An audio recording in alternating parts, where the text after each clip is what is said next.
My first pick is Type C2, 829 square feet. It has a tuck-in kitchen that doesn't block the entrance like a gallery kitchen does. Sure, it doesn't have a properly ventilated kitchen like most families who does heavy cooking and prefers that. But since they are so centrally located and no space for a live-in helper, I will imagine that this will be more suited for a small family of maximum 2 kids and the lifestyle of not cooking often. I especially like how this modest layout has a proper dining area that is not facing the common toilet like some layouts do, allowing them to enjoy both the lifestyle of living in the central location without having to skimp on those long holidays. The main setback of this unit would be that it is not river facing.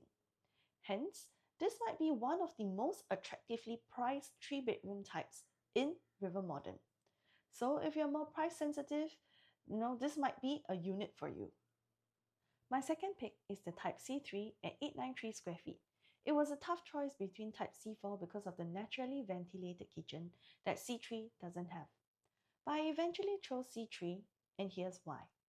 C3 has a flexi room that could be used for a live-in helper or as a study for buyers who work from home or even just as an extra storage space. I felt like there was flexibility in this space that can be adapted to different families and different stages in life. However, the main setback of this layout would be the open concept kitchen as well as the lack of ventilation. Personally, I can accept the open concept kitchen, as that kind of made the dining area more spacious without enclosing the kitchen, so I can see why they made this design the way it is.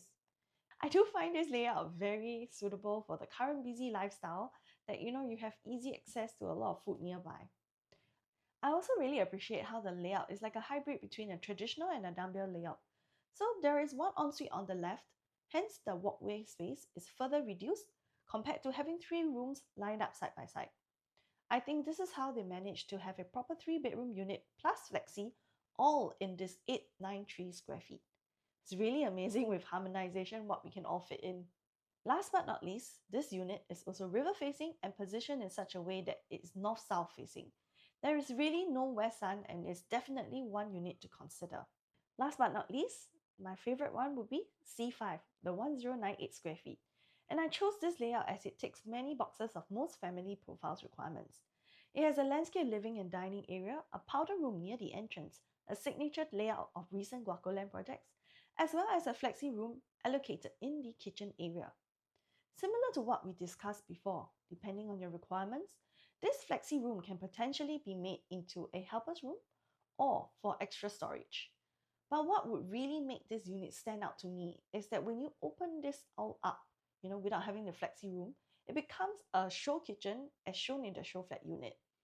If you're a person who enjoys hosting guests, that would really be a main highlight of this unit. And of course, while you're entertaining your guests, you will also get to enjoy river view once you clear around the 4th floor and above. And with that, I have summed up my top 3 picks for the 3-bedroom unit types, based on different family requirements and budgets. We've already seen how limited 3-bedroom supply is in this area. Demand is clearly leaning towards functional family layouts. River Modern's opportunity isn't a hype, it's a precision. If you want the comparison chart and projected quantum entry price, let me know. I'll walk you through it. I don't just sell projects, I help you choose the right one.